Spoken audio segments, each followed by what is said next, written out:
Social സയൻസിൻ്റെ രണ്ടാമത്തെ ചാപ്റ്ററാണ് നോക്കുന്നത് കേട്ടോ. മധ്യകാല ഇന്ത്യ സാംസ്കാരിക പ്രസ്ഥാനങ്ങൾ. നമുക്ക് ഫസ്റ്റ് തന്നെ ഇവിടെ രണ്ട് ഇത് തന്നിട്ടുണ്ട് അല്ലേ. ഒരു തമിഴ് വരികൾ അതിൻ്റെ വിവർത്തനം തന്നിട്ടുണ്ട് അല്ലേ. 9-ാം നൂറ്റാണ്ടിൽ കേരളത്തിൽ ജീവിച്ചിരുന്ന കുലശേഖര ആഴ്വാർ എന്ന ഭക്തകവി രചിച്ച പെരുമാൾ തിരുമൊഴി എന്ന കൃതിയിലെ ഒരു ഭാഗമാണ് മുകളിൽ തന്നിരിക്കുന്നത് അല്ലേ. ആരാണ്? കുലശേഖര ആഴ്വാർ രചിച്ച എന്താണ്? പെരുമാൾ തിരുമൊഴി എന്ന കൃതിയിലെ ഒരു ഭാഗം. ദൈവത്തിന് സമ്പൂർണ്ണമായി ജീവിതം സ്വയം സമർപ്പിക്കുന്നതിനെയാണ് ഭക്തി എന്ന് പറയുന്നത്. എന്താണ്? അതായത് ഒരാൾ തൻ്റെ ജീവിതം, തൻ്റെ മുഴുവൻ സമ്പൂർണ്ണമായ ജീവിതം ദൈവത്തിന് സ്വയം സമർപ്പിക്കുന്നതിനെയാണ് എന്ത്? ഭക്തി എന്ന് പറയുന്നത്. ഭക്തിയെ അടിസ്ഥാനമാക്കി ഉയർന്നു വന്ന ആശയങ്ങളും പ്രവർത്തനങ്ങളുമാണ് ഭക്തി പ്രസ്ഥാനം എന്നറിയപ്പെടുന്നത്. ഭക്തി പ്രസ്ഥാനം എന്നറിയപ്പെടുന്നത് എന്താണ്? ഈ ഭക്തിയെ ആസ്പദമാക്കി അടിസ്ഥാനമാക്കി ഉയർന്നു വന്ന അവരുടെ ആശയങ്ങളും അവരുടെ പ്രവർത്തനങ്ങളുമാണ് എന്നറിയപ്പെടുന്നത് ഭക്തി പ്രസ്ഥാനം എന്ന പേരിൽ അറിയപ്പെടുന്നത്. മധ്യകാലഘട്ടത്തിൽ ഇന്ത്യയിൽ നിലനിന്നിരുന്ന യാഥാസ്ഥിതിക കാഴ്ചപ്പാടും ജാതി വ്യവസ്ഥയും ജനങ്ങൾക്കിടയിൽ വിവേചനം സൃഷ്ടിച്ചിരുന്നു. അതായത് നമ്മൾ മുന്നേ പഠിച്ചല്ലേ, മധ്യകാലഘട്ടത്തിൽ ഒരുപാട് എന്താ പറയുക വിവേചനങ്ങൾ നിലനിന്നിരുന്നു എന്നല്ലേ. അതായത് ജാതിയുടെ പേരിലും മതത്തിൻ്റെ പേരിലും ഒക്കെ ആയിട്ട് എന്താണ് ഒരുപാട് വിവേചനം നിലനിന്നിരുന്നു. സാമൂഹ്യ വിവേചനം നേരിട്ടിരുന്ന ജനങ്ങൾ ഭക്തി പ്രസ്ഥാനത്തിലേക്ക് ആകൃഷ്ടരായി അല്ലേ. ഒരുപാട് പേര് വിവേചനം നേരിട്ടിരുന്നു. ആ വിവേചനം നേരിട്ടവരൊക്കെ എന്താണ് കൂടുതലും ജനവിഭാഗങ്ങൾ ഈ ഭക്തി പ്രസ്ഥാനത്തിലേക്ക് ആകൃഷ്ടരായി. ക്രമേണ വ്യത്യസ്ത കാലങ്ങളിൽ ഇന്ത്യയിൽ വിവിധ ദർശനങ്ങളും അനുഷ്ഠാനങ്ങളുടെയും സമന്വയമുണ്ടായി. ഇപ്രകാരം മധ്യകാലഘട്ടത്തിൽ ഇന്ത്യയൊട്ടാകെ വ്യാപിച്ച രണ്ട് സാംസ്കാരിക പ്രസ്ഥാനങ്ങളായ ഭക്തി സൂഫി പ്രസ്ഥാനങ്ങളെക്കുറിച്ചാണ് നാം ഈ അധ്യായത്തിൽ ചർച്ച ചെയ്യുന്നത്. എന്തൊക്കെയാണ് നമ്മളിപ്പോൾ ഈ ചാപ്റ്ററിൽ പഠിക്കുന്നത്? എന്തൊക്കെയാ? ഭക്തി സൂഫി പ്രസ്ഥാനങ്ങളെക്കുറിച്ചാണ് കേട്ടോ. ഭക്തി സൂഫി പ്രസ്ഥാനങ്ങളെക്കുറിച്ചാണ് നമ്മൾ ഈ ചാപ്റ്ററിൽ പഠിക്കുന്നത്. നമുക്ക് നോക്കാം. ദക്ഷിണേന്ത്യൻ ഭക്തി പ്രസ്ഥാനം. നമ്മൾ ആദ്യം ഭക്തി പ്രസ്ഥാനത്തെക്കുറിച്ചാണ് പഠിക്കുന്നത്. ദക്ഷിണേന്ത്യൻ ഭക്തി പ്രസ്ഥാനം ഇഷ്ടദൈവത്തോടുള്ള അചഞ്ചലമായ ഭക്തിയെ സൂചിപ്പിക്കുന്ന ഗീതങ്ങളും കീർത്തനങ്ങളും രചിച്ചിരുന്ന ഭക്തകവികൾ ദക്ഷിണേന്ത്യയിൽ ജീവിച്ചിരുന്നു. അതായത് ഇഷ്ടദൈവത്തോടുള്ള അചഞ്ചലമായ ഭക്തി. നമ്മളിപ്പോൾ പറഞ്ഞല്ലേ, ഭക്തി എന്ന് പറയുന്നത് എന്താണ്? നമ്മുടെ സ്വയം ജീവിതം എന്താണ് ദൈവത്തിന് സമർപ്പിക്കുന്നതല്ലേ. അതിന് ഓരോരുത്തർക്കും അവരുടേതായ ഇഷ്ടദൈവങ്ങളുണ്ടല്ലേ. ആ ഇഷ്ടദൈവത്തോടുള്ള അചഞ്ചലമായ, അതായത് മുഴുവൻ ഭക്തിയെയും സൂചിപ്പിക്കുന്ന ഗീതങ്ങളും കീർത്തനങ്ങളും രചിച്ചിരുന്ന ഭക്തകവികൾ എവിടെ ജീവിച്ചിരുന്നു? ദക്ഷിണേന്ത്യയിൽ ജീവിച്ചിരുന്നു. ആഴ്വാർമാർ എന്നറിയപ്പെട്ടിരുന്ന വിഷ്ണു ഭക്തരും നായനാർമാർ എന്നറിയപ്പെട്ടിരുന്ന ശിവഭക്തരുമാണ് ഈ ഭക്തകവികൾ. ഇപ്പോൾ ഈ പറഞ്ഞ ഭക്തകവികളിലെ എന്തൊക്കെയാണ്? ആഴ്വാർമാരും അതുപോലെ നായനാർമാരും.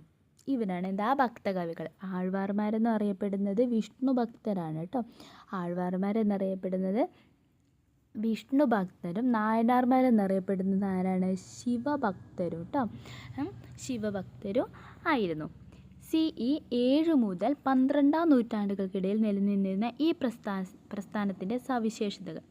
ഈ പ്രസ്ഥാനത്തിൻ്റെ സവിശേഷതകളാണ് നോക്കുന്നത്. ദക്ഷിണ ഭക്തി പ്രസ്ഥാനത്തിൻ്റെ സവിശേഷതകൾ. 1.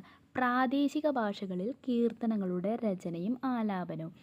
അതായത് പ്രാദേശിക ഭാഷ പറയുമ്പം ഇപ്പം നമ്മളിപ്പോൾ പറഞ്ഞല്ലേ, ഏറ്റവും അടിത്തട്ടിൽ വിവേചനം ഇങ്ങനെ ഫേസ് ചെയ്യുന്നവർക്കാണ് കൂടുതലും ഇതിലേക്ക് ആകർഷണം അല്ലേ. അപ്പോൾ അവർക്കെന്ന് പറയുന്നത് എന്താണ്? നമ്മുടെ സ്വന്തം ഭാഷയിൽ, അതായത് ഒരുപാട് കടുകട്ടി വേർഡ്സ് ഒന്നും ഇല്ലാതെ സാധാരണ വേർഡ്സിൽ പറയുമ്പോഴൊക്കെ ആണെങ്കിൽ അവർക്ക് കൂടുതലും മനസ്സിലാവുന്നത്. അപ്പം അങ്ങനെ പ്രാദേശിക ഭാഷകളിൽ, അതായത് എല്ലാവർക്കും മനസ്സിലാവുന്ന രീതികളിൽ അവർ കീർത്തനങ്ങളുടെ രചനയും ആലാപനവും ഒക്കെ നടത്തി. പിന്നെയോ ദൈവത്തോടുള്ള സ്നേഹവും സമർപ്പണവും അല്ലേ. അവരുടെ ഇഷ്ടദൈവത്തോടുള്ള അവരുടെ ഫുള്ള് സമർപ്പണവും അതുപോലെ അവരുടെ ആ സ്നേഹവും.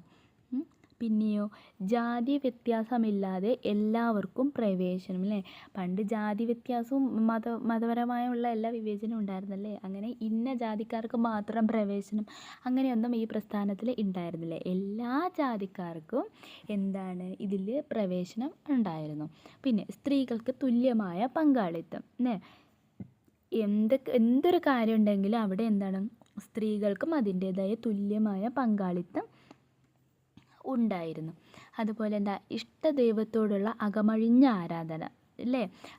അവർക്ക് ഏത് ദൈവത്തിനോടാണോ ഇഷ്ടമുള്ളത് ആ ഇഷ്ടദൈവത്തോടുള്ള ആരാധന അല്ലേ. ഇതൊക്കെയാണ് ഈ ഭക്തി പ്രസ്ഥാനത്തിൻ്റെ സവിശേഷതകൾ എന്ന് പറയുന്നത്. ഇനി തമിഴ്നാട്ടിലാണ് ഭക്തി പ്രസ്ഥാനം ഒരു ജനകീയ പ്രസ്ഥാനമായി രൂപം കൊണ്ടത്. എവിടെയാണ്? തമിഴ്നാട്ടിൽ കേട്ടോ. തമിഴ്നാട്ടിലാണ് ഭക്തി പ്രസ്ഥാനം രൂപം കൊണ്ടത്. ആഴ്വാർമാരും നായനാർമാരും പ്രാദേശിക ഭാഷകളിൽ ഭക്തിഗാനങ്ങൾ ആലപിച്ച് ദേശസഞ്ചാരം നടത്തിയത് കൊണ്ടാണ് ജനങ്ങൾക്കിടയിൽ ഭക്തി പ്രചരിച്ചു. അതായത് എന്താണ് നമ്മളിപ്പോൾ പറഞ്ഞല്ലേ പ്രാദേശിക ഭാഷകളിൽ ഭക്തിഗാനങ്ങളൊക്കെ ആലപിച്ചാലാണ് സാധാരണക്കാർക്കൊക്കെ മനസ്സിലാവുന്നത്. അപ്പോൾ ഇവർ എന്ത് ചെയ്തു? ആഴ്വാർമാരും നായനാർമാരും നമ്മളിപ്പോൾ പറഞ്ഞല്ലേ ശിവഭക്തരും വിഷ്ണു ഭക്തരും അല്ലേ. അവരെയാണ് ആഴ്വാർമാരെന്നും നായനാർമാരെന്നും പറയുന്നത്. ഈ ആഴ്വാർമാരും നായനാർമാരും അവരുടെ ആ പ്രാദേശിക ഭാഷകളിൽ ഭക്തിഗാനങ്ങൾ ആലപിച്ച് ദേശസഞ്ചാരം, അതായത് ഒരു നാട്ടിൽ നിന്ന് വേറൊരു നാട്ടിലേക്ക് ഈ ഗാനങ്ങൾ ആലപിച്ചുകൊണ്ട് നടന്നിരുന്നു. അങ്ങനെ നടന്നതുകൊണ്ട് എന്തുണ്ടായി? ഈ ജനങ്ങൾക്കിടയിൽ ഈ ഭക്തി പ്രചരിച്ചു. അനാചാരങ്ങളും അസമത്വങ്ങളും ശക്തമായിരുന്ന അക്കാലത്ത് ഭക്തകവികളുടെ രചനകൾ സാധാരണക്കാരെ ഏറെ സ്വാധീനിച്ചു അല്ലേ. ആ സമയത്ത് നമ്മളിപ്പോൾ പറഞ്ഞുള്ളൂ അല്ലേ, ആ സമയത്ത് ഒരുപാട് അനാചാരങ്ങളും അസമത്വങ്ങളും ഒക്കെ ശക്തമായി നിന്ന കാലമായിരുന്നു അല്ലേ. ആ ടൈമിലാണ് ഇവർ ഈ ഭക്തി പ്രസ്ഥാനത്തിനെ കുറിച്ചുള്ള ഭക്തിഗാനങ്ങളും ഒക്കെ ആലപിച്ച് ദേശസഞ്ചാരം നടത്തുന്നത്. അപ്പോൾ അതുകൊണ്ട് ഒരുപാട് പേര് ഈ വിവേചനം അനുഭവിക്കുന്ന ആൾക്കാരിലെ കൂടുതലും, അതായത് സാധാരണക്കാരെ ഏറെ സ്വാധീനിച്ചു. സമൂഹത്തിൽ നിലനിന്നിരുന്ന അർത്ഥശൂന്യമായ ആചാരങ്ങൾ ചോദ്യം ചെയ്യപ്പെട്ടു അല്ലേ. ഒരുപാട് ആചാരങ്ങളൊക്കെ നിലനിന്നിരുന്നു അല്ലേ, അതൊക്കെ ചോദ്യം ചെയ്യപ്പെട്ടു. ജാതി ഭേദമന്യേ സമൂഹത്തിലെ എല്ലാ വിഭാഗം ജനങ്ങളും ഭക്തിപ്രസ്ഥാനത്തിലേക്ക് ആകൃഷ്ടരായി. നമ്മളിപ്പോൾ പറഞ്ഞൂലേ ഇതിന് ജാതിയെന്നോ മതമെന്നോ വ്യത്യാസമൊന്നും ഉണ്ടായിരുന്നില്ല, എല്ലാവർക്കും പ്രവേശനം ഉണ്ടല്ലേ. അപ്പോൾ അതുപോലെ അങ്ങനെ വിവേചനം ഏർപ്പെടുന്ന ഒരുവിധം ജാതി ഭേദമന്യേ സമൂഹത്തിലെ എല്ലാ വിഭാഗവും ഈ ഭക്തി പ്രസ്ഥാനത്തിലേക്ക് ആകൃഷ്ടരായി. ആഴ്വാർമാരുടെയും നായനാർമാരുടെയും രചനകൾ ഹൈന്ദവ മതത്തെ കൂടുതൽ ജനകീയമാക്കി. ആഴ്വാർമാരുടെ രചനകൾ 4000 ദിവ്യപ്രബന്ധമെന്നും നായനാർമാരുടെ രചനകൾ തിരുമുറൈകൾ എന്നും അറിയപ്പെട്ടു. ഇക്കാലത്ത് ധാരാളം ക്ഷേത്രങ്ങൾ നിർമ്മിക്കപ്പെട്ടു. അത് ഓർത്ത് വെക്കണം കേട്ടോ. ആഴ്വാർമാരുടെ രചനകൾ 4000 ദിവ്യപ്രബന്ധമെന്നും നായനാർമാരുടെ രചനകൾ തിരുമുറൈകൾ എന്നും അറിയപ്പെട്ടു. അത് ഓർത്ത് വെക്കണം കേട്ടോ, മറക്കരുത്. അതുപോലെ ഇവിടെ ഒരു പിക്ചർ കാണുന്നുണ്ട് അല്ലേ, അതെന്താണ്? CE 1700 തമിഴ്നാട്ടിലെ ഒരു ശിവക്ഷേത്രത്തിൽ നിന്നും കണ്ടെടുത്ത തേവാരം എന്ന കൃതിയുടെ കയ്യെഴുത്താണ് ഇവിടെ കാണിക്കുന്നത് കേട്ടോ. അതുപോലെ ആ കാലത്ത് തന്നെ ഒരുപാട് ക്ഷേത്രങ്ങൾ നിർമ്മിക്കപ്പെട്ടു എന്നാണ് പറയുന്നത് കേട്ടോ. ഇനി നമ്മൾ നോക്കുന്നത് ഭക്തി പ്രസ്ഥാനത്തിലെ പ്രധാന കവികൾ. ആ ടൈമിൽ ഒരുപാട് കവികളൊക്കെ ഉണ്ടായിരുന്നു. അവരാരൊക്കെയാണ് നമ്മൾ നോക്കുന്നത്? നമ്മൾ 2 വിഭാഗക്കാരുണ്ടെന്ന് നമ്മളിപ്പോൾ പറഞ്ഞല്ലേ ഭക്തി പ്രസ്ഥാനത്തിൽ, ആഴ്വാർമാരും നായനാർമാരും അല്ലേ. വിഷ്ണു ഭക്തർ, ആഴ്വാർമാരെന്ന് പറഞ്ഞാൽ വിഷ്ണു ഭക്തർ, നായനാർമാരെന്ന് പറയുമ്പോൾ ശിവഭക്തർ അല്ലേ. അതിൽ വിഷ്ണു ഭക്തർ അവരുടെ കവികൾ അല്ലേ, പ്രധാന കവികൾ എന്തൊക്കെയാണ്? കുലശേഖര ആഴ്വാർ, അതുപോലെ പെരിയാഴ്വാർ, നമ്മാഴ്വാർ, ആണ്ടാൾ. ഇവരൊക്കെ ആഴ്വാർമാരിലെ പ്രധാന കവികളാണ്. ഇനി നായനാർമാരിലെ പ്രധാന കവികൾ ആരൊക്കെയായിരുന്നു? കരയ്ക്കൽ അമ്മയാൾ, അപ്പർ, സമ്പന്തർ, സുന്ദർ, മാണിക്യവാസകർ. ഇവരാണ് നായനാർമാരിലെ പ്രധാന കവികൾ. ഇത് ഇമ്പോർട്ടൻ്റ് ആണ്, പഠിച്ചു വെക്കണം കേട്ടോ. ഇനി ഭക്തി പ്രസ്ഥാനം ക്രമേണ ഇന്ത്യയുടെ വിവിധ ഭാഗങ്ങളിലേക്ക് വ്യാപിക്കാൻ തുടങ്ങി. അതായത് എന്താണ്, വിവിധ പ്രദേശങ്ങളിലെ ഭക്തി പ്രസ്ഥാനത്തിൻ്റെ പ്രചാരകരെ നമുക്ക് പരിചയപ്പെടാം അല്ലേ. അവർ ദേശസഞ്ചാരം നടത്തുന്നുണ്ടെന്ന് നമ്മൾ പറഞ്ഞു അല്ലേ. അതുകൊണ്ട് എന്താണ്, ഇന്ത്യയിൽ ഒരു ഭാഗത്ത് നിന്ന് വേറൊരു ഭാഗത്തേക്ക് ഒരുപാട് വിഭാഗങ്ങളിലേക്ക് ഇത് വ്യാപിക്കാൻ തുടങ്ങി. അതുകൊണ്ട് എന്താണ്, വിവിധ പ്രദേശങ്ങളിൽ ഭക്തി പ്രസ്ഥാനത്തിൻ്റെ പ്രചാരകരില്ലേ, ഓരോ പ്രദേശങ്ങളിലും ഓരോരുത്തരെ പ്രചരിപ്പിക്കാൻ ഒരാൾ അല്ലേ. അങ്ങനെയുള്ള ഇനി അതൊക്കെ ആരാന്ന് നമുക്ക് നോക്കാം. ഫസ്റ്റ് ആരാണ്, എന്താ, ബസവണ്ണ, കന്നഡ ദേശത്തെ മനുഷ്യസ്നേഹി. ഫസ്റ്റ് നമ്മൾ ബസവണ്ണനെ കുറിച്ചാണ് പറയുന്നത്. ബസവണ്ണ രൂപീകരിച്ച അനുഭവ മണ്ഡപം എന്ന ചർച്ചാവേദിയിൽ നടന്ന ഒരു ചർച്ചയുടെ ചിത്രീകരണമാണ് ചുവടെ നൽകിയിരിക്കുന്നത്. അതൊന്ന് നോക്കണം കേട്ടോ. ബസവണ്ണ രൂപീകരിച്ചതാണ് എന്ത്, അനുഭവ മണ്ഡപം കേട്ടോ. അനുഭവ മണ്ഡപം ബസവണ്ണ. ആ പിക്ചറാണ് ഇവിടെ കാണിക്കുന്നത്. ഈ പിക്ചർ ഒന്ന് വായിച്ചു നോക്കാം. എന്താണ് ഇതിൽ പറയുന്നത്? ഇതിൽ ഇതാണ് ബസവണ്ണ അല്ലേ. ഇത് ഒരുപാട് ആൾക്കാരുണ്ട് അല്ലേ. അതിൽ ഓരോരുത്തർ പറയുന്നത് ഇവിടെ നമുക്ക് നോക്കാം അല്ലേ. ഒരാൾ പറയുന്നുണ്ട് എന്ത്, ജന്മം കൊണ്ടും തൊഴിൽ കൊണ്ടും ആളുകളെ വേർതിരിക്കുന്നത് ശരിയാണോ. അതുപോലെ ഒരാൾ ഇവിടെയും പറയുന്നുണ്ട് എന്ത്, ശൈശവ വിവാഹം പെൺകുട്ടികളുടെ ആരോഗ്യവും വിദ്യാഭ്യാസവും നശിപ്പിക്കില്ലേ അല്ലേ. അപ്പം അതിനിവർ പിന്നെ ഒരാളും കൂടി ഇവിടെ പറയുന്നുണ്ട് എന്ത്, അന്ധവിശ്വാസങ്ങളുടെ പിറകെ പോകുന്നവരെ മോചിപ്പിക്കാൻ എന്താണ് ചെയ്യേണ്ടത് അല്ലേ. ഇതൊക്കെ ഇവരൊരു ചോദിക്കുന്നതാണ് അല്ലേ. എന്താ പറയുന്നത് ഇപ്പോൾ അവർ, ജാതീയമായ വിവേചനങ്ങൾ സാമൂഹ്യ പുരോഗതിയെ തടയും. അതേപോലെ ആത്മീയ പുരോഗതിയും സ്വതന്ത്ര ചിന്തയും നേടണമെങ്കിൽ യുക്തിബോധവും അനുഭവങ്ങളും പ്രധാനമാണ്. സാമൂഹ്യ പുരോഗതിക്ക് പെൺകുട്ടികളുടെ വിദ്യാഭ്യാസവും പ്രായപൂർത്തിയായ ശേഷം വിവാഹവും പ്രധാനമാണ്. അതിൽ അവർ ആ അനുഭവ മണ്ഡലത്തിൽ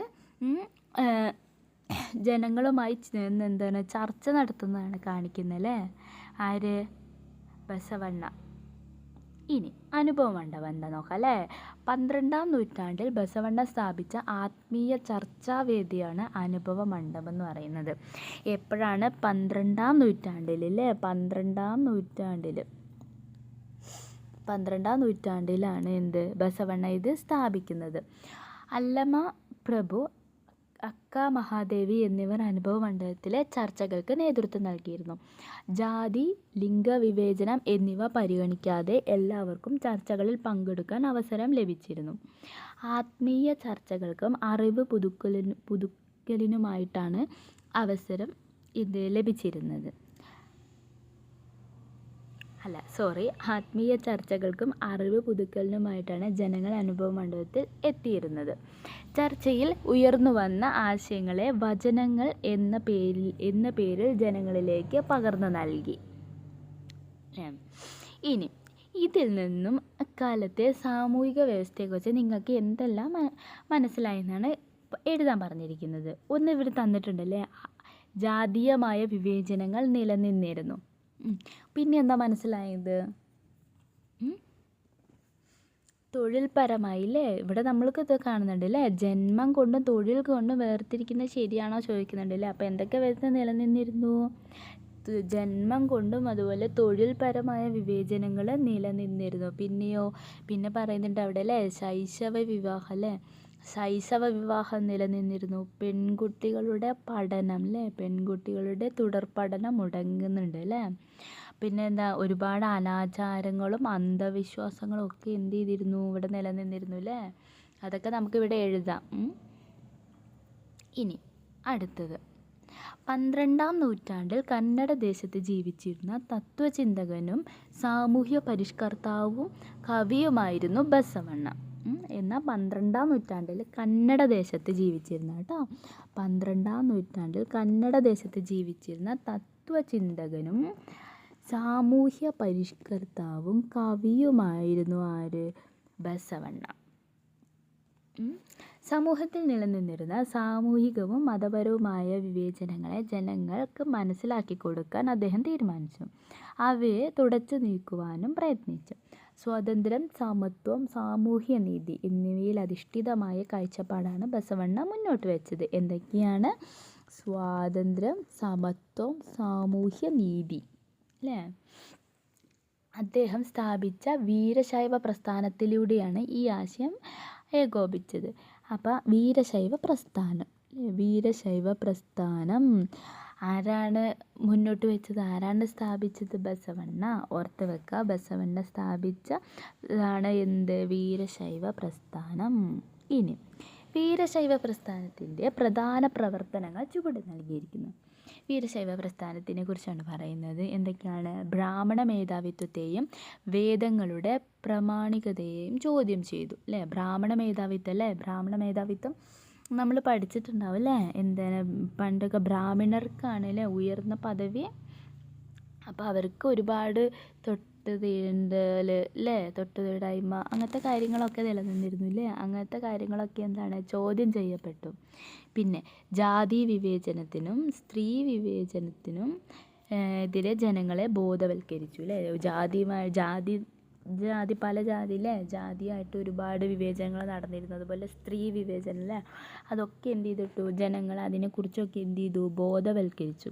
ഏകദൈവ വിശ്വാസം പ്രോത്സാഹിപ്പിച്ചു. തൊഴിലിൻ്റെയും അധ്വാനത്തിൻ്റെയും മഹത്വം ജനങ്ങളെ ബോധ്യപ്പെടുത്തി, അല്ലേ? തൊഴിലിൻ്റെയും അതുപോലെ അധ്വാനിക്കുന്നതിൻ്റെയും മഹത്വം. ശൈശവ വിവാഹത്തെ എതിർക്കുകയും പ്രായപൂർത്തി വിവാഹം, അതുപോലെ വിധവ പുനർവിവാഹം എന്നിവ പ്രോത്സാഹിപ്പിക്കുകയും ചെയ്തു. ഈ കാണിക്കുന്നത് എന്താ? ബസവണ്ണയുടെ ഒരു പിക്ചറാണ് കേട്ടോ. കർണാടകയിലെ ബസവ കല്യാണിൽ സ്ഥാപിച്ചിരുന്ന ബസവണ്ണയുടെ പ്രതിമയാണ് കാണിക്കുന്നത്. ഇനി മനുഷ്യ സ്നേഹവും സമത്വവും ഉയർത്തിക്കാട്ടിയ ബസവണ്ണയുടെ സന്ദേശങ്ങളാണ് ഇവിടെ കൊടുത്തിരിക്കുന്നത്. ഒരു 4 സന്ദേശങ്ങൾ എന്തൊക്കെയാണ്? ചിന്തയും പ്രവൃത്തിയും നന്നായാൽ രാഷ്ട്രം ഉയർച്ച നേടും, അല്ലേ? അത് ശരിയല്ലേ? ഒരു മനുഷ്യൻ്റെ എന്താണ്, ഇപ്പം നമ്മുടെ ആണെങ്കിൽ എന്താണ്, നമ്മുടെ ചിന്തയും നമ്മുടെ പ്രവൃത്തിയും നന്നായാൽ എന്താണ്, അങ്ങനെ ഓരോരുത്തരും ചിന്തിച്ചാൽ ഈ രാഷ്ട്രത്തിന് എന്ത് ചെയ്യും? ഉയർച്ച നേടും, അല്ലേ? ഏത് ജാതിയിൽപ്പെട്ടവരായാലും മനുഷ്യർക്കെല്ലാം അവകാശങ്ങൾ തുല്യമാണ്, അല്ലേ? ഏത് ജാതിയോ ഏത് മതമോ ഇനിയിപ്പോൾ ഉയർന്നവനെന്നോ താഴ്ന്നവനെന്നോ ഒരു വ്യത്യാസവും ഇല്ലാതെ എന്താണ് എല്ലാ മനുഷ്യർക്കും എന്താണ് അവകാശങ്ങൾ തുല്യമാണ്. ഈശ്വരാരാധനയ്ക്ക് ഇടനിലക്കാർ ആവശ്യമില്ല. പിന്നെ പുനർജന്മമില്ല. ഈ ജന്മം ധന്യമാക്കി ജീവിക്കുക, അല്ലേ? പുനർജന്മം നമുക്കിപ്പോൾ പറയുന്നതൊക്കെ, അല്ലേ? എല്ലാവർക്കും ഓരോ ജന്മമുള്ളൂ. അതെന്ത് ചെയ്യുക? സന്തോഷത്തോടെയും സമാധാനത്തോടെയും എന്ത് ചെയ്യുക? ജീവിക്കുക, അല്ലേ? ഇതൊക്കെയാണ് ഇദ്ദേഹം ഉയർത്തിക്കാട്ടിയ സന്ദേശങ്ങൾ. ഇനി അടുത്ത ആൾ, ഇപ്പം നമ്മൾ ബസവണ്ണനെ കുറിച്ചാണ് പഠിച്ചത്. ഇനി അടുത്ത ഒരാളാണ് കബീർ, മാനവമൈത്രിയുടെ പ്രചാരകൻ. ഈ വരികൾ വായിക്കും. ഇതെന്താ പറഞ്ഞിരിക്കുന്നത്? അല്ലാ, രാമൻ, കരീം, കേശവ, ഹരി, ഹസ്രത്ത് എന്നിങ്ങനെ ദൈവത്തിനു വിളിപ്പേരുകൾ ഉണ്ടനവധി. പൊന്നുരുക്കി പണിതതാം വളകൾ മോതിരങ്ങളും പൊന്നു താനല്ലയോ. വൈജാത്യങ്ങൾ നാം നിർമ്മിക്കും പദങ്ങളിൽ മാത്രം, അല്ലേ? 15-ാം നൂറ്റാണ്ടിൽ വടക്കേ ഇന്ത്യയിൽ, അതായത് ഇന്നത്തെ ഉത്തർപ്രദേശിൽ ജീവിച്ചിരുന്ന ഭക്തിപ്രസ്ഥാനത്തിൻ്റെ പ്രചാരകനായിരുന്നു കബീർ. അദ്ദേഹം എഴുതിയ വാക്കുകളാണ് കേട്ടോ, വരികളാണ് ഇവിടെ കാണിക്കുന്നത്. അദ്ദേഹം എപ്പോഴാണ് ജീവിച്ചിരുന്നത്? 15-ാം നൂറ്റാണ്ടിൽ കേട്ടോ. 15-ാം നൂറ്റാണ്ടിൽ വടക്കേ ഇന്ത്യയിൽ ജീവിച്ചിരുന്ന ഭക്തിപ്രസ്ഥാനത്തിൻ്റെ പ്രചാരകനായിരുന്നു ആര്? കബീർ. ദോഹകൾ എന്നറിയപ്പെട്ടിരുന്ന ഇത്തരം കീർത്തനങ്ങളിലൂടെയാണ് കബീർ തൻ്റെ ആശയങ്ങൾ പ്രചരിപ്പിച്ചത്. കബീർ തൻ്റെ ആശയങ്ങൾ എങ്ങനെയാണ് പ്രചരിപ്പിച്ചത്? ദോഹകൾ. അദ്ദേഹം എഴുതിയ ഓരോ കാര്യത്തിന് ദോഹകൾ എന്നാണ് അറിയപ്പെട്ടിരുന്നത്. ആ ദോഹകൾ വഴിയാണ് അദ്ദേഹത്തിൻ്റെ ആശയങ്ങൾ ജനങ്ങളിലേക്ക് എത്തിച്ചുകൊണ്ടിരുന്നത്. സാധാരണക്കാർക്ക് മനസ്സിലാക്കാൻ കഴിയുന്ന ഭാഷകളിൽ കീർത്തനങ്ങൾ രചിച്ചിരുന്നതിനാൽ കബീറിൻ്റെ ദോഹകൾ ജനങ്ങളെ ഏറെ ആകർഷിച്ചിരുന്നു. നമ്മൾ പറഞ്ഞല്ലേ, പ്രാദേശിക ഭാഷകളിലാണ് ഇതെല്ലാം നിർമ്മിച്ചിരുന്നത്. അതുകൊണ്ട് തന്നെ ജനങ്ങളെ പെട്ടെന്ന് തന്നെ ആകർഷിച്ചിരുന്നു. ഹിന്ദു മുസ്ലിം സാഹോദര്യത്തിനു വേണ്ടി പ്രവർത്തിച്ചിരുന്ന ആളായിരുന്നു കബീർ, അല്ലേ? ഹിന്ദു മുസ്ലിം സാഹോദര്യത്തിനു വേണ്ടി പ്രവർത്തിച്ചിരുന്ന ആളായിരുന്നു കബീർ. ഒരേ മണ്ണ് കൊണ്ടുണ്ടാക്കിയ 2 പാത്രങ്ങളാണ് ഹിന്ദുവും മുസൽമാനും എന്ന് അദ്ദേഹം ഓർമ്മിപ്പിച്ചു. ജാതി വ്യവസ്ഥ, തൊട്ടുകൂടായ്മ, പൂജകൾ, മരണാനന്തര ചടങ്ങുകൾ, വിഗ്രഹാരാധന തുടങ്ങിയവ അർത്ഥശൂന്യമാണെന്ന് അദ്ദേഹം വാദിച്ചു. അദ്ദേഹം എന്താ പറഞ്ഞേ? ജാതി വ്യവസ്ഥ, തൊട്ടുകൂടായ്മ, പൂജകൾ, മരണാനന്തര ചടങ്ങുകൾ, വിഗ്രഹാരാധന തുടങ്ങിയവ എന്താണ്? അർത്ഥശൂന്യമാണെന്നാണ് കബീർ പറയുന്നത് അല്ലേ. അതുകൂടാതെ എന്താ പറയുന്നത്? ജാതി, മതം, വർണ്ണം, കുടുംബമഹിമ, സമ്പത്ത് തുടങ്ങിയ അടിസ്ഥാനമാക്കിയുള്ള എല്ലാ തരം വിവേചനങ്ങളെയും കബീർ വിമർശിച്ചു അല്ലേ. അതുകൂടാതെ എന്തൊക്കെ പറഞ്ഞേ? ജാതി, മതം, വർണ്ണം, കുടുംബമഹിമ, സമ്പത്ത് അല്ലേ, അതും അതിനെ അടിസ്ഥാനമാക്കിയുള്ള വിവേചനങ്ങളും എന്താണ്? കബീർ വിമർശിച്ചു തുടങ്ങി അല്ലേ. ഭക്തി സൂഫി ആശയങ്ങൾ കബീറിൻ്റെ പ്രവർത്തനങ്ങളെ ഏറെ സ്വാധീനിച്ചു. മതപാരമ്പര്യങ്ങളെ അദ്ദേഹം പൂർണ്ണമായും നിരാകരിച്ചു അല്ലേ. പാരമ്പര്യങ്ങളെയും അദ്ദേഹം പൂർണ്ണമായും നിരാകരിച്ചു. മതങ്ങളുടെ ബാഹ്യാരാധനകളെയും അദ്ദേഹം അവഗണിച്ചു. ബാഹ്യാരാധന അല്ലേ. അരൂപിയായ ദൈവത്തിൽ വിശ്വസിച്ചിരുന്ന കബീർ ഭക്തിയെ മോക്ഷമാർഗമായി പ്രചരിപ്പിച്ചു. അദ്ദേഹം എന്താണ്? എല്ലാത്തിനെയും എതിർക്കുകയും അതുപോലെ ഭക്തിയെ മോക്ഷമാർഗമായി പ്രചരിപ്പിക്കുകയും ചെയ്തു. ഇനി തൻ്റെ ആശയങ്ങൾ പ്രചരിപ്പിക്കുന്നതിനായി അദ്ദേഹം ശിഷ്യന്മാരോടൊപ്പം നാടുകൾ തോറും സഞ്ചരിച്ചു. അപ്പോഴുണ്ടായ ചില അനുഭവങ്ങൾ കൂടി വായിക്കുന്നതാണ്. അതായത് നമ്മൾ നേരത്തെ പറഞ്ഞല്ലേ, ദേശസഞ്ചാരം, ഒരു സ്ഥലത്ത് നിന്ന് മറ്റൊരു സ്ഥലത്തേക്ക്. അതുപോലെ ഇദ്ദേഹവും എന്താണ്? ഈ ഭക്തി എന്ന് പറയുന്നത് ജനങ്ങളിലേക്ക് എത്തിക്കാൻ വേണ്ടിയിട്ട് എന്ത് ചെയ്തു? അദ്ദേഹത്തിൻ്റെ ശിഷ്യന്മാരോടൊപ്പം നാട് തോറും സഞ്ചരിച്ചു.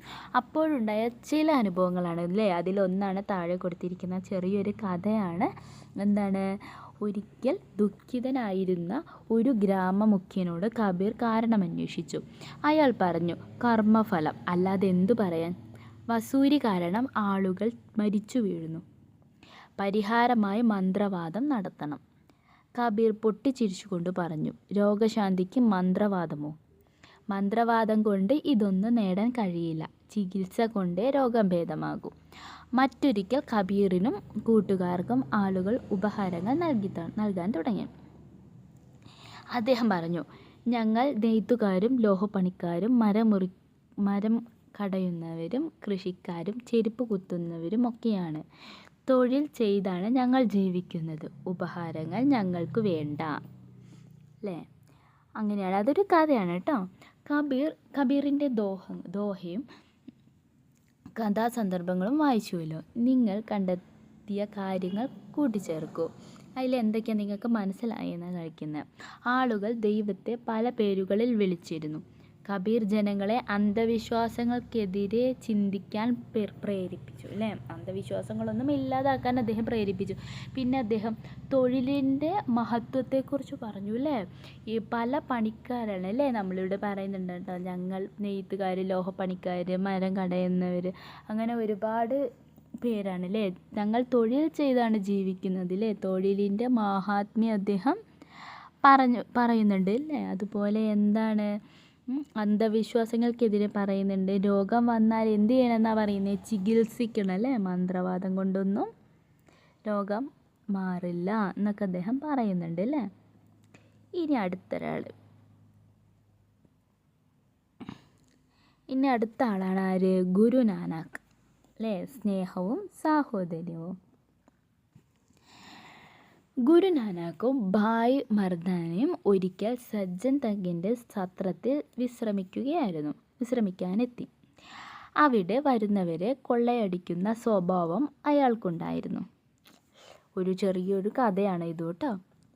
ഇത് മനസ്സിലാക്കിയ ഗുരുനാനാക്ക് രാത്രി വിശ്രമിക്കാൻ തയ്യാറായില്ല. പകരം അവർ ഗുരുനാനാക്ക് തന്നെ രചിച്ച പ്രാർത്ഥനാ ഗാനങ്ങളും ഷബാദ് ആലപിക്കാൻ തുടങ്ങി. മറ്റുള്ളവരുടെ സമ്പത്ത് കൊള്ളയടിക്കുന്നത് അന്യായമാണ് എന്ന അർത്ഥം വരുന്ന വരികളായിരുന്നു ചൊല്ലിയത്. പാട്ടിൻ്റെ വരികൾ കേട്ടപ്പോൾ സജ്ജൻ തങ്ങിന് തൻ്റെ തെറ്റു മനസ്സിലായി. അയാൾ ഗുരുവിനോട് ക്ഷമ ചോദിച്ചു.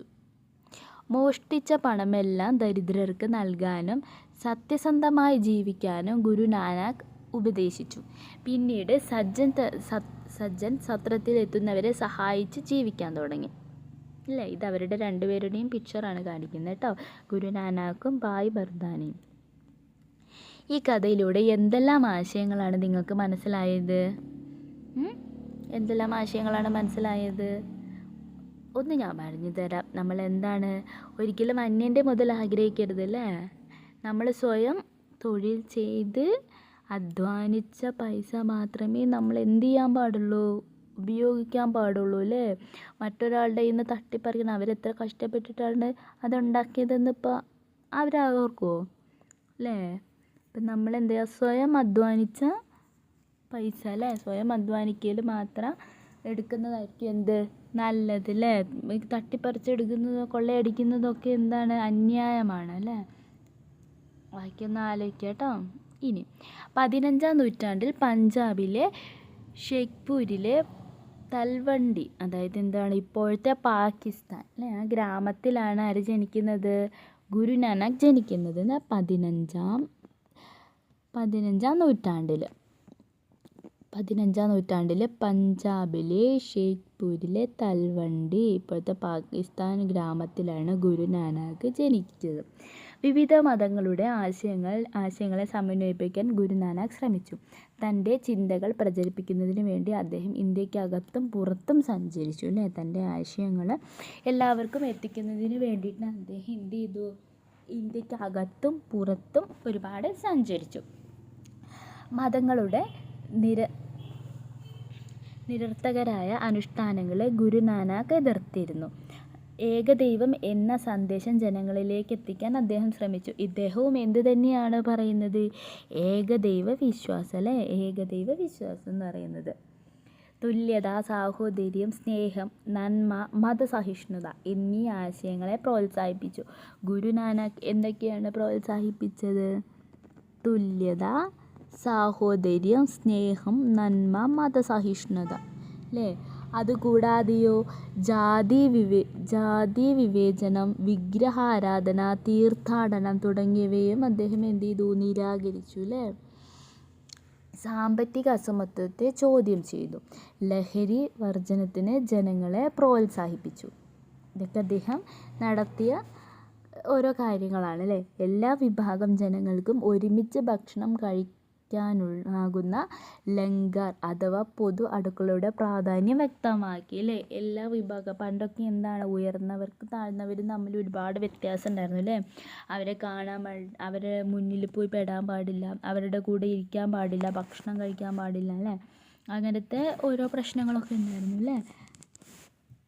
അതെല്ലാം ഒഴിവാക്കിയില്ലേ. അങ്ങനെ അഥവാ എന്താണ്, പൊതു അടുക്കളയെക്കുറിച്ചുള്ള പ്രാധാന്യം എന്താണ്, ജനങ്ങളുടെ ഇടയിലേക്ക് എത്തിച്ചു കൊടുത്തു. അദ്ദേഹത്തിൻ്റെ ആശയങ്ങൾ പിൽക്കാലത്ത് സിഖ് മതത്തിൻ്റെ രൂപീകരണത്തിന് വഴിതെളിച്ചു. ഇദ്ദേഹത്തിൻ്റെ ഈ ആശയങ്ങളൊക്കെയാണ് എന്ത്, പിൽക്കാലത്ത് സിഖ് മതത്തിൻ്റെ രൂപീകരണത്തിന് വഴിത്തിരിവായത്. ഒരു കുറിപ്പ് എഴുതാൻ പറഞ്ഞിട്ടുണ്ട്.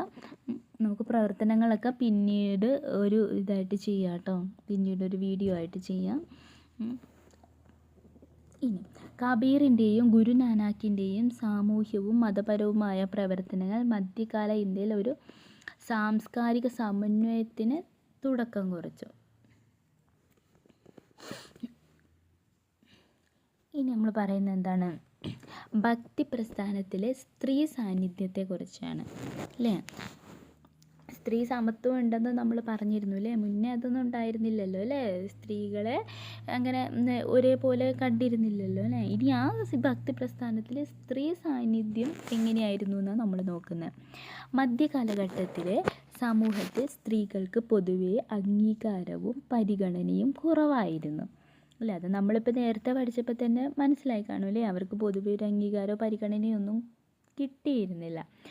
ആരാധനാ സ്വാതന്ത്ര്യത്തിലും സാഹചര്യങ്ങൾ വ്യത്യാസമായിരുന്നില്ല. ഭക്തി പ്രസ്ഥാനത്തിൻ്റെ ആവിർഭാവത്തോടുകൂടി ഇഷ്ടദൈവത്തെ ആരാധിക്കുന്നതിനായി കീർത്തനങ്ങളും ഗാനങ്ങളും രചിക്കുന്നതിലും ആലപിക്കുന്നതിനും ധാരാളം സ്ത്രീകൾ തയ്യാറായി. അല്ലേ? ഇതിൽ അവർക്കായിരുന്നു കൂടുതലും അംഗീകാരവും പരിഗണനയൊക്കെ കുറവ്. അപ്പോൾ ഈ ഭക്തി പ്രസ്ഥാനം വന്നതോടുകൂടി അവർക്ക് എന്തായി കിട്ടി? അവരുടെ ഇഷ്ടദൈവത്തിനെ ആരാധിക്കുന്നതിനും അതുപോലെ കീർത്തനങ്ങളും ഗാനങ്ങളും രചിക്കുന്നതിനും ആലപിക്കുന്നതിനും ഒക്കെ എന്താണ് ഒരുപാട് സ്ത്രീകൾ മുന്നോട്ട് വന്നു. രാജസ്ഥാനിലെ ചിത്തോറിൽ ജീവിച്ചിരുന്ന രജപുത്ര രാജകുമാരിയായിരുന്നു ആര്? മീരാഭായ്. അല്ലേ? കേട്ടിട്ടുണ്ടാവില്ലേ മീരാഭായ്. അവർ ജീവിത സൗകര്യങ്ങളെല്ലാം ഉപേക്ഷിച്ച് കൃഷ്ണഭക്തിയിൽ മുഴുകി. മീരാഭായ് രചിച്ച കൃഷ്ണഭജനുകൾ ഏറെ പ്രസിദ്ധമാണ്. അല്ലേ? ആരാ രചിച്ചത്? മീരാഭായ്. അല്ലേ? തമിഴ്നാട്ടിലെ പ്രശസ്തരായിരുന്ന ഭക്തകവയിത്രിമാരായിരുന്നു ആരൊക്കെ? കാരയ്ക്കൽ അമ്മയാറും ആണ്ടാളും. ആരൊക്കെയായിരുന്നു? കാരയ്ക്കൽ അമ്മയാർ ആൻഡ് ആണ്ടാൾ എന്നിവരുടെ തമിഴ്നാട്ടിൽ കേട്ടോ. തങ്ങളുടെ ഇഷ്ടദൈവത്തോടുള്ള അകമഴിഞ്ഞ ഭക്തി സൂചിപ്പിക്കുന്ന കീർത്തനങ്ങളാണ് ഇവർ രചിച്ചത്. വീരശൈവ പ്രസ്ഥാനത്തിലെ പ്രമുഖരായിരുന്ന അക്ക മഹാദേവി. നമ്മൾ നേരത്തെ പറഞ്ഞു അല്ലേ? വീരശൈവ പ്രസ്ഥാനത്തിലെ പ്രമുഖയായിരുന്ന ആര്? അക്ക മഹാദേവി. സ്ത്രീകൾ നേരിട്ടിരുന്ന സാമൂഹികവും ആത്മീയവുമായ അടിച്ചമർത്തലുകൾക്കെതിരെ നടന്ന ചർച്ചകൾക്ക് അവർ നേതൃത്വം നൽകിയിരുന്നു. ആരാ നേതൃത്വം നൽകിയത്? അക്ക മഹാദേവി. സ്ത്രീകൾക്കെതിരെ ഉണ്ടായിരുന്ന സാമൂഹികവും ആത്മീയപരവുമായ അടിച്ചമർത്തലുകൾക്ക് അതിനെതിരെ നടന്ന ചർച്ചകൾക്ക് ആരാണ് നേതൃത്വം നൽകിയത്? അക്ക മഹാദേവി ആയിരുന്നു. അല്ലേ? അതേപോലെ മഹാരാഷ്ട്രയിലെ ബഹിനാബായ്, സോയിറാബായ്, കാശ്മീരിലെ ലാൽ ദേദ് തുടങ്ങിയവയും ഭക്തിപ്രസ്ഥാനത്തിൻ്റെ വളർച്ചയ്ക്ക് സംഭാവനകൾ നൽകിയിരുന്നു. ഇനി നമ്മൾ നോക്കുന്ന ഈ ഭക്തിപ്രസ്ഥാനത്തിൻ്റെ ഫലങ്ങളാണ്. സംഗീതത്തിലൂടെയും ഭക്തിയിലൂടെയും ഇഷ്ടദൈവത്തിന് സ്വയം സമർപ്പിക്കുക എന്ന ലക്ഷ്യത്തോടെയാണ് ഭക്തിപ്രസ്ഥാനം രൂപം കൊണ്ടത്. അത് മനസ്സിലായിട്ടുണ്ടാവില്ലേ? നമ്മൾ പറഞ്ഞു ഭക്തി എന്ന് പറയുന്നത് എന്താണ്? നമ്മുടെ സ്വയം നമ്മുടെ ഇഷ്ടദൈവത്തോടുള്ള നമ്മുടെ അകമഴിഞ്ഞ ആരാധന, നമ്മളെ സ്വയം സമർപ്പിക്കുക എന്നതാണ് അല്ലേ ഭക്തി എന്നതുകൊണ്ട് ഉദ്ദേശിക്കുന്നത്. അല്ല, അങ്ങനെ സ്വയം സമർപ്പിക്കുക എന്ന ലക്ഷ്യത്തോടു കൂടിയാണ് നമ്മുടെ ഭക്തിപ്രസ്ഥാനം രൂപം കൊണ്ടത്. എന്നാൽ പിൽക്കാലത്ത് ഇന്ത്യയുടെ സാമൂഹ്യവും മതപരവുമായ മേഖലകളിൽ പുരോഗമനപരമായ മാറ്റങ്ങൾ ഉണ്ടാക്കാൻ ഭക്തിപ്രസ്ഥാനത്തിന് സാധിച്ചു. ഭക്തിപ്രസ്ഥാനത്തിലെ ഭൂരിപക്ഷം ഭക്തകവികളും താഴ്ന്ന ജാതിക്കാർ എന്ന് പറഞ്ഞു മാറ്റി നിർത്തപ്പെട്ടവരിൽ നിന്നുള്ളവരായിരുന്നു. അല്ലേ? അതായത് ഇതിൽ കൂടി ഭക്തിപ്രസ്ഥാനത്തിൽ കൂടുതലും താഴ്ന്ന ജാതിക്കാരായിരുന്നു. അല്ലേ? കാരണം ഇവർ ഈ ഭക്തിപ്രസ്ഥാനം പ്രചരിപ്പിക്കുന്ന സമയത്ത് ആ കാലഘട്ടത്തിൽ ഒരുപാട് അടിച്ചമർത്തലുകൾ, വിവേചനങ്ങളൊക്കെ നേരിട്ടുകൊണ്ടിരിക്കുന്നവരായിരുന്നു. അല്ലേ? അവരാണ് കൂടുതലും ഈ പ്രസ്ഥാനത്തിലേക്ക് വന്നത്, താഴ്ന്ന ജാതിക്കാർ. അല്ലേ? അപ്പോൾ ഈ ഭക്തിപ്രസ്ഥാനത്തിലെ ഭൂരിപക്ഷം ഭക്തകവികളും ആരൊക്കെ തന്നെയായിരുന്നു? താഴ്ന്ന ജാതിക്കാരായിരുന്നു. ഇവർ ജാതി വ്യവസ്ഥയെയും ബ്രാഹ്മണർക്ക് ലഭിച്ചിരുന്ന പ്രത്യേക സ്ഥാനമാനങ്ങളെയും ചോദ്യം ചെയ്തു. തൽഫലമായി സാമൂഹിക സമത്വം എന്ന ആശയം രൂപപ്പെടാൻ തുടങ്ങി. അല്ലേ? സാമൂഹ്യ സമത്വം എങ്ങനെയാണ്? അപ്പോൾ ഇങ്ങനെ അതായത് നമ്മുടെ സമൂഹത്തിലുള്ള എല്ലാവർക്കും ഒരേ ന്യായം. അല്ലേ? ഉയർന്നവനെന്നോ താഴ്ന്നവനെന്നോ വ്യത്യാസങ്ങളൊന്നുമില്ലാതെ ഒരേ ന്യായം വേണമെന്ന് എന്നൊരാശയം. സാമൂഹിക സമത്വം വേണമെന്നൊരു ആശയം രൂപപ്പെടാൻ തുടങ്ങി. അനുഭവ മണ്ഡലത്തിലെ ചർച്ചകളിൽ സ്ത്രീകൾക്ക് പങ്കെടുക്കാൻ അവസരം ലഭിച്ചിരുന്നു. നമ്മൾ നേരത്തെ ആ ഒരു പിക്ചറായിട്ട് കണ്ടു. ബസവണ്ണ രൂപീകരിച്ചതാണ് അനുഭവ മണ്ഡപം. അല്ലേ? ഓർത്തെടുക്കണം കേട്ടോ. ബസവണ്ണ രൂപീകരിച്ചതാണ് അനുഭവ മണ്ഡപം. ആ അനുഭവ മണ്ഡപത്തിൽ സ്ത്രീകൾക്കും പങ്കെടുക്കാനുള്ള അവസരം ലഭിച്ചിരുന്നു. അവരുടെ അഭിപ്രായങ്ങൾക്ക് അംഗീകാരം ലഭിക്കുകയും സ്ത്രീ പുരുഷ സമത്വം എന്ന ആശയത്തെക്കുറിച്ച് ചിന്തിപ്പിക്കുകയും ചെയ്തു. അവിടെ അവർ പറയുന്ന, അതായത് സ്ത്രീകൾ പറയുന്ന അഭിപ്രായങ്ങൾക്ക് അവിടെ അംഗീകാരം ലഭിച്ചിരുന്നു. അല്ലേ? അങ്ങനെ അംഗീകാരം ലഭിക്കുകയും സ്ത്രീ പുരുഷ സമത്വം, അതായത് പുരുഷനുള്ള പോലെ തന്നെ അത്ര തന്നെ സമത്വം ആർക്കും ഉണ്ട്? സ്ത്രീകൾക്കും ഉണ്ട്. അല്ലേ? അങ്ങനെ ഒരു ആശയം ചിന്തിപ്പിക്കുകയും ചെയ്തു. അധ്വാനത്തിൻ്റെ മഹത്വത്തെക്കുറിച്ച് ജനങ്ങളെ ബോധവൽക്കരിക്കാൻ കഴിഞ്ഞതും ഭക്തിപ്രസ്ഥാനത്തിൻ്റെ പ്രത്യേകതയാണ്. അധ്വാനം. തൊഴിൽ ചെയ്യുന്നതിനോടും അതുപോലെ അധ്വാനിക്കുന്നതിനോടുള്ള ഒരു മഹത്വത്തെക്കുറിച്ച് അവരെ ബോധവൽക്കരിക്കാൻ ഭക്തി പ്രസ്ഥാനത്തിന് സാധിച്ചു. അതായത് എന്താണ്, അധ്വാനം, സ്വയം അധ്വാനിച്ച് സ്വയം ജീവിക്കുക അല്ലേ. അല്ലാണ്ട് വേറൊരാളുടെ അധ്വാനം നമുക്ക് കിട്ടിയിട്ട് ഇപ്പം നമുക്കൊന്നും ചെയ്യാൻ പറ്റില്ല അല്ലേ. അങ്ങനെ അധ്വാനത്തിൻ്റെ മഹത്വം, അതായത് ആ അധ്വാനം എത്രത്തോളം മഹത്വമാണെന്നും ഒക്കെ ആ ജനങ്ങളെ ബോധവൽക്കരിക്കാനും എന്തിനു പറ്റി, ഭക്തി പ്രസ്ഥാനത്തിന് പറ്റി. ഇനി നമ്മൾ നോക്കുന്നതാണ് സൂഫി പ്രസ്ഥാനം. ഇത്രയാണ് നമ്മൾ ഈ രണ്ട് പ്രസ്ഥാനത്തെക്കുറിച്ചല്ല ഈ ചാപ്റ്ററിൽ പഠിക്കുന്നത്. ഒന്ന് ഭക്തി പ്രസ്ഥാനം, ഒന്ന് സൂഫി പ്രസ്ഥാനം. ഭക്തി പ്രസ്ഥാനം നമ്മളിപ്പോൾ കഴിഞ്ഞു. ഇനി നമ്മൾ നോക്കുന്നത് സൂഫി പ്രസ്ഥാനമാണ് കേട്ടോ. ഇതൊരു ചെറിയൊരു കഥ പോലെയാണ് പറയുന്നത്. ഡൽഹി സുൽത്താൻ ആയ ജലാലുദ്ദീൻ ഖിൽജി അമീർ ഖുസ്രുവിനോട് ഷേഖ് നിസാമുദ്ദീൻ ഔലിയെ കാണാൻ ആഗ്രഹം പ്രകടിപ്പിച്ചു. പക്ഷേ സന്ദർശന വിവരം ഔലിയ അറിയാൻ പാടില്ല. അറിഞ്ഞാൽ സമ്മതിക്കില്ലെന്ന് സുൽത്താൻ അറിയാം. എന്നാൽ ഖുസ്രു ഇക്കാര്യം ഔലിയോട് പറഞ്ഞു. ഭരണാധികാരികളെ കാണാൻ ഇഷ്ടപ്പെടാത്ത ഔലിയ സന്ദർശന ദിവസം ദൂരേക്ക് യാത്ര പോയി. ഖാൻഗാഹിലെത്തിയ രാജാവ് ഷെയ്ഖിനെ കാണാതായതിനെ തുടർന്ന് എന്ത് ചെയ്തു, ഖുസ്രുവിനോട് ദേഷ്യപ്പെട്ടു. നിങ്ങൾ സുൽത്താനെ ചതിക്കുകയായിരുന്നുവല്ലേ. ഖുസ്രു മറുപടി പറഞ്ഞു. രാജാവിനെ ചതിച്ചാൽ എൻ്റെ ഈ ലോകത്തെ ജീവിതം മാത്രമേ അവസാനിക്കൂ. പക്ഷേ എൻ്റെ ഗുരുവിനെ ചതിച്ചാൽ അനശ്വരമായ മരണാനന്തര ജീവിതം തന്നെയാകും എനിക്ക് നഷ്ടപ്പെടുക. അങ്ങനെയാണ് ചെറിയൊരു കഥ. മരണത്തെ ഭയപ്പെടാത്ത ഖുസ്രു തൻ്റെ സൂഫി ഗുരുവായ നിസാമുദ്ദീൻ ഔലിയുടെ അപ്രീതിയെ ഭയപ്പെട്ടിരുന്നു എന്നല്ലേ ഈ സംഭവ കഥ നമ്മോട് പറയുന്നത്. മറ്റെന്തൊക്കെ കാര്യങ്ങൾ ഈ കഥയിൽ നിന്ന് നിങ്ങൾക്ക് മനസ്സിലായി അല്ലേ? എന്താ പറഞ്ഞത്, മരണാനന്തര ജീവിതം അല്ലേ. മരണാനന്തര ജീവിതം ഉണ്ട് എന്നൊക്കെ ഇതിൽ പറയുന്നുണ്ടല്ലേ. മരണാനന്തര ജീവിതം തന്നെ നഷ്ടമാകുമെന്നാണ് പറയുന്നത്. ഒന്ന് ജസ്റ്റ് വായിച്ചു നോക്കിയിട്ട് എന്തൊക്കെയാണ് മനസ്സിലായെന്ന് നോക്കാം. നമുക്ക് ഇതിൻ്റെ കാര്യങ്ങളൊക്കെ നമുക്ക് വഴിയെ വേറൊരു വീഡിയോ ചെയ്യാം കേട്ടോ. നിങ്ങൾക്ക് ഇത് വായിച്ച് നോക്കിയിട്ട് എന്താ മനസ്സിലായെന്ന് ജസ്റ്റ് ഒന്ന് എഴുതി നോക്കാം. ഭക്തിയെ ദൈവത്തോട് അടുക്കുവാനുള്ള മാർഗമായി സ്വീകരിച്ചവരായിരുന്നു സൂഫികൾ. ഭക്തി കൂടുന്നവരും അല്ലേ. ഭക്തി ഉണ്ടെങ്കിൽ എന്താണ്, ദൈവത്തിൻ്റെ അടുത്തേക്ക് അല്ലേ, ദൈവത്തോട് അടുക്കുവാനുള്ള ഒരു മാർഗം. അതാണ് എന്ത്, ഭക്തി എന്നാണ് ആര് വിശ്വസിച്ചിരുന്നത്, സൂഫികൾ വിശ്വസിച്ചിരുന്നത്. അതിനുള്ള ഒരു വഴി ഭക്തി ഗാനാലാപനമാണെന്ന് സൂഫി വര്യന്മാർ കരുതി. സാധാരണക്കാർക്കിടയിൽ സഞ്ചരിച്ച് അവർ സൂഫിത്വത്തെ പ്രചരിപ്പിച്ചു. ഏകദൈവ വിശ്വാസം, സാഹോദര്യം, മനുഷ്യസ്നേഹം, ദൈവത്തോടുള്ള സമർപ്പണം എന്നീ ആശയങ്ങൾക്ക് പ്രാധാന്യം നൽകി. അവരെന്താണ്, സൂഫി വര്യന്മാർ എന്തിനാണ് പ്രാധാന്യം നൽകിയത്? ഏകദൈവ വിശ്വാസം, സാഹോദര്യം, മനുഷ്യസ്നേഹം, അതുപോലെ എന്താ, ദൈവത്തോടുള്ള സമർപ്പണം അല്ലേ. അതിനൊക്കെയാണ് അവർ എന്ത് ചെയ്തത്, പ്രാധാന്യം നൽകിയത്. ഇവിടെ ഒരു ഇത് പറയുന്നുണ്ട് സൂഫിസത്തെക്കുറിച്ച്. എന്താണ്, സൂഫിസം എന്ന പദം ഉണ്ടായത് കമ്പിളി എന്ന അർത്ഥം വരുന്ന സുഫ് എന്ന വാക്കിൽ നിന്നോ അല്ലെങ്കിൽ എന്താണ്, ശുദ്ധി എന്ന അർത്ഥം വരുന്ന സഫി എന്ന വാക്കിൽ നിന്നോ ആണെന്ന് ആണ് പണ്ഡിതന്മാർ അഭിപ്രായപ്പെടുന്നുണ്ടെന്ന് പറയുന്നത്. ഇനി മധ്യേഷ്യൻ പ്രദേശങ്ങളിൽ രൂപം കൊണ്ട ഇസ്ലാമിക ഭക്തി പ്രസ്ഥാനമാണ് സൂഫിസം. ഓർത്ത് വെക്കുക, മധ്യേഷ്യൻ പ്രദേശങ്ങളിൽ രൂപം കൊണ്ട ഇസ്ലാമിക ഭക്തി പ്രസ്ഥാനമാണ് സൂഫിസം. ഇവിടങ്ങളിൽ ഭരണാധികാരികൾ സമ്പത്ത്, അധികാരം, ആഡംബര ജീവിതം തുടങ്ങിയ ലൗകിക കാര്യങ്ങളിൽ കൂടുതൽ ശ്രദ്ധിക്കാൻ തുടങ്ങി. ഇവിടുത്തെ ഭരണാധികാരികളിലെ ആ പ്രദേശങ്ങളിലെ ഭരണാധികാരികൾ എന്തിലാണ് കൂടുതൽ ശ്രദ്ധ ചെലുത്തിയത്? അവരുടെ സമ്പത്ത്, അതുപോലെ അവരുടെ അധികാരം, ആഡംബര ജീവിതം തുടങ്ങിയ ലൗകിക കാര്യങ്ങളിലല്ലേ. ഇത്തരം പ്രവണതകൾക്കെതിരെയാണ് സൂഫി പ്രസ്ഥാനം ഉയർന്നു വന്നത് അല്ലേ. അതായത് അവരുടെ സമ്പത്ത്, അധികാരം, ആഡംബര ജീവിതം അല്ലേ, അങ്ങനത്തെ ഒരു കാര്യങ്ങൾക്കെതിരെ വന്നതാണ് എന്ത്, സൂഫി പ്രസ്ഥാനം എന്ന് പറയുന്നത്.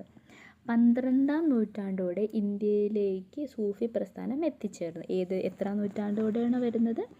12ാം നൂറ്റാണ്ടോടുകൂടിയാണ് ഇന്ത്യയിലേക്ക് എന്ത് വരുന്നത്, സൂഫി പ്രസ്ഥാനം വരുന്നത്. സിൽസിലകൾ എന്നറിയപ്പെടുന്ന 12 സൂഫി വിഭാഗങ്ങൾ അല്ലേ? എത്രയാണ്? 12 സൂഫി വിഭാഗങ്ങളുണ്ട്. ഇവർ എന്താണ് അറിയപ്പെടുന്നത്? സിൽസിലകൾ. സിൽസിലകൾ ഓർത്ത് വെക്കണേ. സിൽസിലകൾ 12 വിഭാഗങ്ങളായിട്ട് അറിയപ്പെടുന്ന സിൽസിലകളിൽ ചിസ്തി, സുഹ്രവർദി ഇങ്ങനെ 2 സിൽസിലകളുണ്ടായിരുന്നു. അവരാണ് എവിടെ എത്തിയത്? ഇന്ത്യയിലെത്തിയത്. മൊത്തത്തിൽ എത്ര വിഭാഗങ്ങളുണ്ടായിരുന്നു? 12 സൂഫി വിഭാഗങ്ങളുണ്ടായിരുന്നു അല്ലേ? അവരെ മൊത്തത്തിൽ അറിയപ്പെടുന്നതാണ് എന്ത്? സിൽസിലകൾ എന്ന്. സിൽസിലകൾ എന്നറിയപ്പെടുന്ന 12 സൂഫി വിഭാഗങ്ങൾ. ആ 12 സൂഫി വിഭാഗങ്ങളിൽ ചിസ്തി അതുപോലെ സുഹ്രവർദി എന്ന് പറയുന്ന 2 സിൽസിലകളായിരുന്നു എവിടെ വന്നിരുന്നത്? ഇന്ത്യയിൽ എത്തിയിരുന്നത്. മനസ്സിലായല്ലോ അല്ലേ? അത് ആത്മീയ ജീവിതത്തിന് പ്രാധാന്യം നൽകി ആഡംബര ജീവിതത്തിൽ നിന്ന് ഒഴിഞ്ഞു നിന്നവരാണ് സൂഫി ഗുരുക്കന്മാർ അല്ലേ? അത് നമ്മളിപ്പോൾ പറഞ്ഞില്ലേ, ആഡംബര ജീവിതങ്ങൾക്ക് എതിരെ വന്നതാണ് എന്ത്? സൂഫി പ്രസ്ഥാനം അല്ലേ? അങ്ങനെ ആത്മീയ ജീവിതത്തിന്, അതായത് ഒരു ആത്മീയ ജീവിതത്തിന് പ്രാധാന്യം നൽകിക്കൊണ്ട് ആഡംബരം, സമ്പത്ത് അങ്ങനത്തെ കാര്യങ്ങളൊക്കെ ഒഴിഞ്ഞു നിന്നവരാണ് എന്ത്? സൂഫി ഗുരുക്കന്മാർ. സൂഫി ഗുരുവിനെ പീർ അല്ലെങ്കിൽ ഷെയ്ഖ് എന്നും അനുയായികളെ മുരീദ് എന്നും വിളിച്ചിരുന്നു. ഓർത്ത് വെക്കുക കേട്ടോ.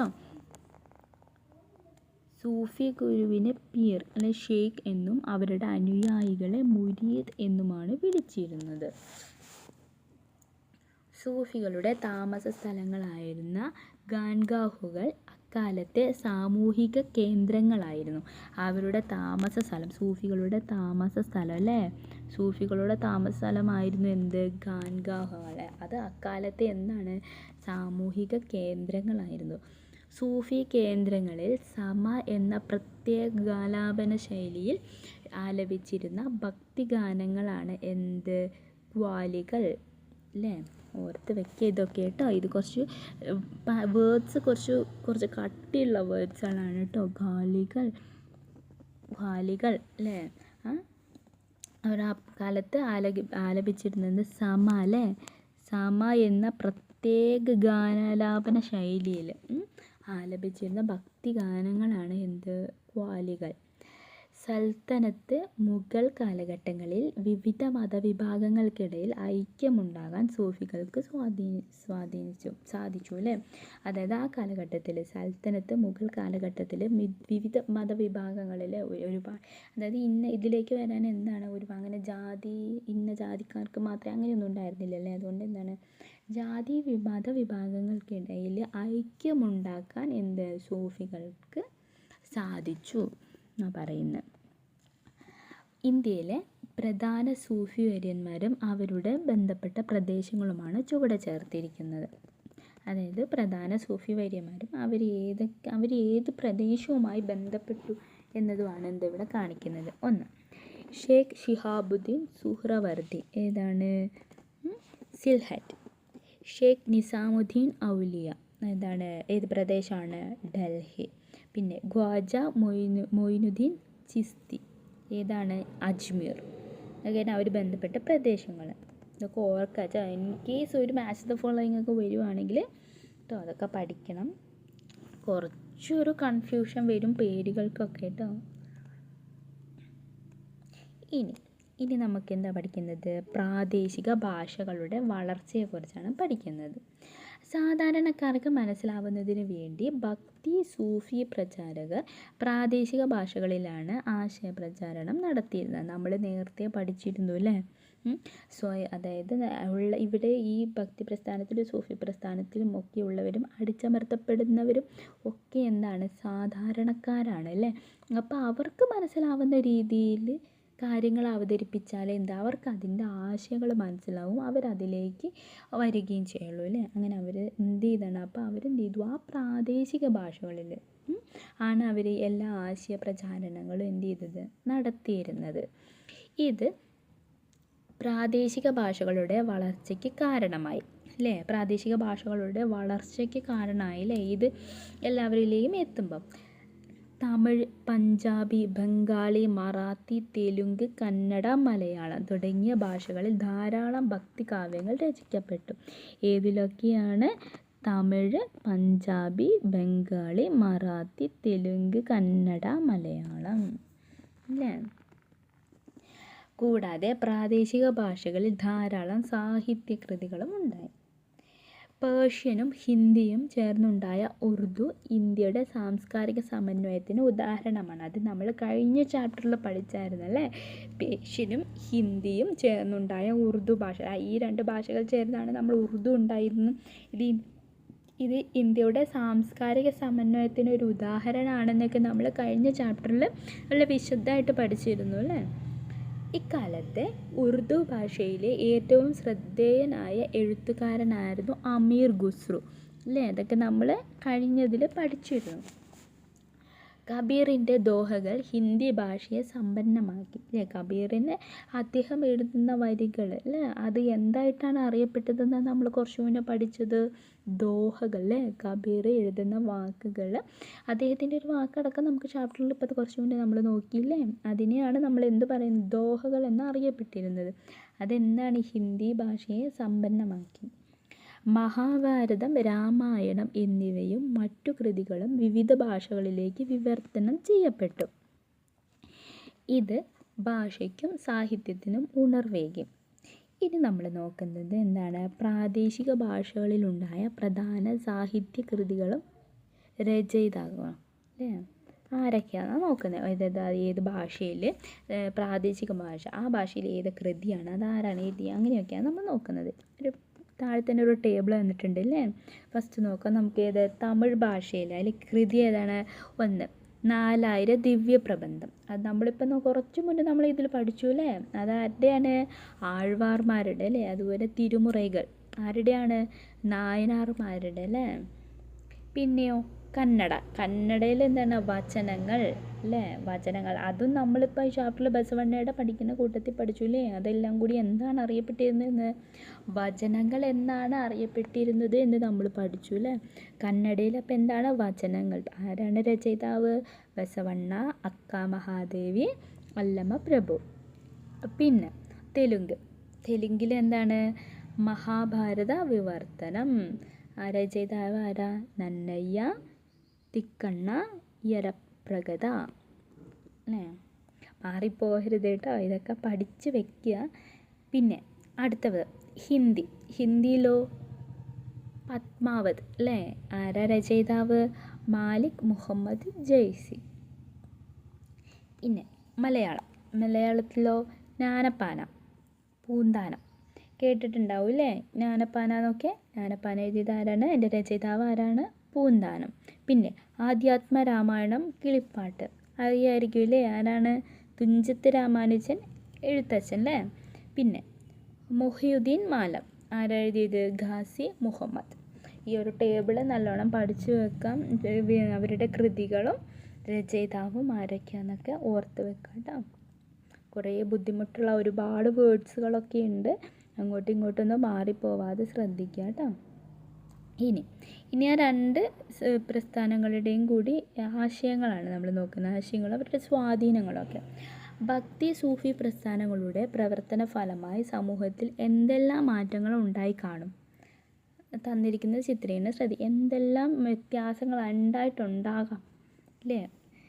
അതാണ് ഇവിടെ 3 തന്നിട്ടുണ്ട് അല്ലേ? 1 മതസഹിഷ്ണുത, പിന്നെയോ ജാതി വിവേചനത്തിനെതിരെയുള്ള മനോഭാവം, അടിച്ചേൽപ്പിക്കപ്പെട്ട ആചാരങ്ങളെ ചോദ്യം ചെയ്യാനുള്ള മനോഭാവം. ബാക്കി കുറച്ചും കൂടി ഒന്ന് നോക്കുക, ഓർത്ത് എഴുതി വെക്കുക. നമുക്ക് അതിൻ്റെ ആൻസേഴ്സും കാര്യങ്ങളൊക്കെ നെക്സ്റ്റ് ഒരു വീഡിയോയിൽ ചെയ്യാം കേട്ടോ. മധ്യകാലഘട്ടത്തിൽ ഇന്ത്യൻ സമൂഹത്തിൽ പൊതുവെ കടുത്ത ഉച്ചനീചത്വങ്ങളും സാമൂഹിക അസമത്വങ്ങളും നിലനിന്നിരുന്നു.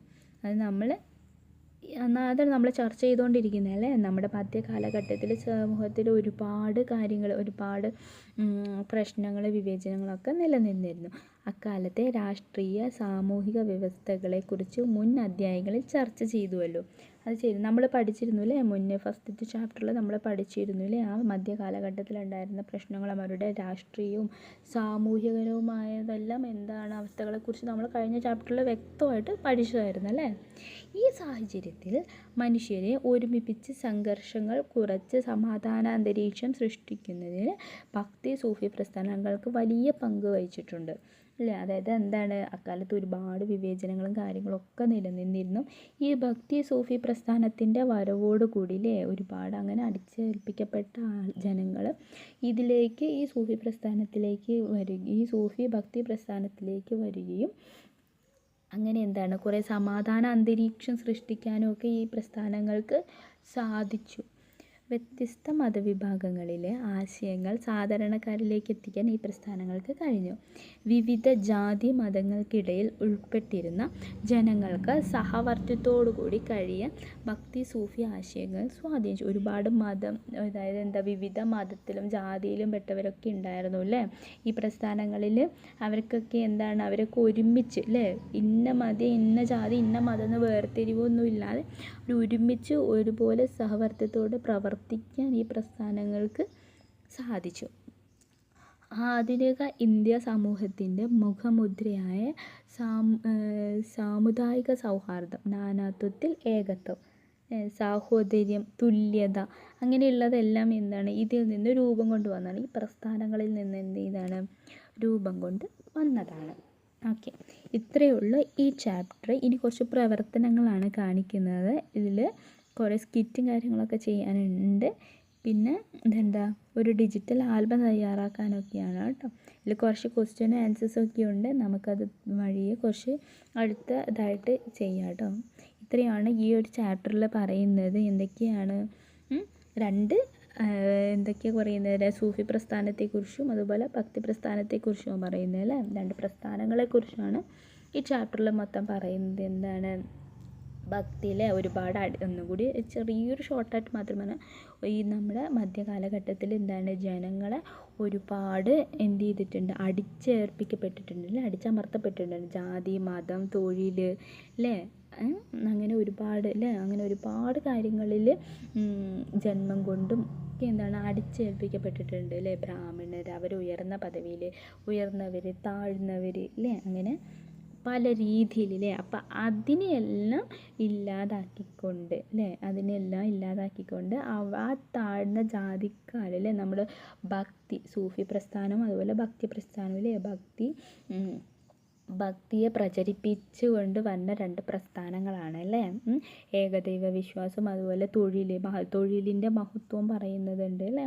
അതുപോലെ ജാതി മതം എന്ന വ്യത്യാസമില്ലാതെ ജനങ്ങൾക്കിടയിൽ ജനങ്ങൾ വളർന്നു വരുന്നത്, അങ്ങനത്തെ കാര്യങ്ങളൊക്കെ നമ്മൾ ഈ ചാപ്റ്ററിൽ പറയുന്നുണ്ട് അല്ലേ. ഈ ചാപ്റ്റർ നന്നായി വായിക്കുക. അതുപോലെ ഒരുപാട് കാര്യങ്ങൾ, ചെറിയ ചെറിയ കാര്യങ്ങളൊക്കെ ഇതിൽ പഠിക്കാനുണ്ട്.